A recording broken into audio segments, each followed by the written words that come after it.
जळगाव जिल्ह्याच्या राजकारणाचा विचार केला तर 4 आणि 5 तारीख ही अतिशय महत्त्वपूर्ण मानली जाते। त्याचं कारणही तसंच आहे।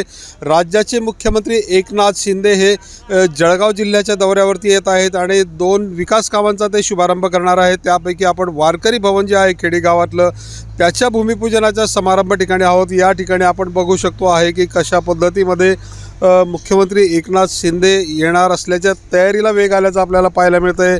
या ठिकाणी मंडप उभारणी करण्यात येत आहे, त्याचबरोबर जागा सपाटीकरण करण्यात येत आहे।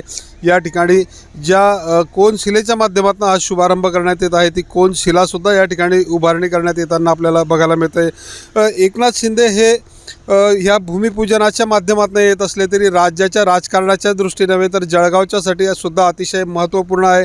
कारण आगामी काळामध्ये लोकसभा निवडणुका तोंडावरती आहेत आणि त्याची आचारसंहिता लागण्यापूर्वी ह्या शुभारंभाचा कार्यक्रम सत्ताधारी पक्षाच्या वतीने घेण्यात आल्याचं आपल्याला पाहायला मिळतं आहे। दुसरीकडे मुक्ताईनगरमध्ये सुद्धा जो काही रावेर आणि मुक्ताईनगरला जोडणारा तापी नदीवरचा पूल आहे त्याच्या भूमिपूजनाचा हा शुभारंभ करण्यात येत आहे। एकनाथ खडसेंचा बालेकिल्ला असलेल्या त्यांच्या मतदारसंघामध्ये हा भूमिपूजन सोहळा होत असल्यामुळे महायुतीच्या उमेदवाराला त्याचा नक्कीच फायदा होणार आहे आणि त्यामुळे सुद्धा एकनाथ शिंदे यांच्या या दौऱ्याला महत्त्व असल्याचं आपल्याला पाहायला मिळतं आहे। दुसरीकडे केंद्राचे जे गृहमंत्री आहेत अमित शहासुद्धा जळगावच्या दौऱ्यावरती आहेत।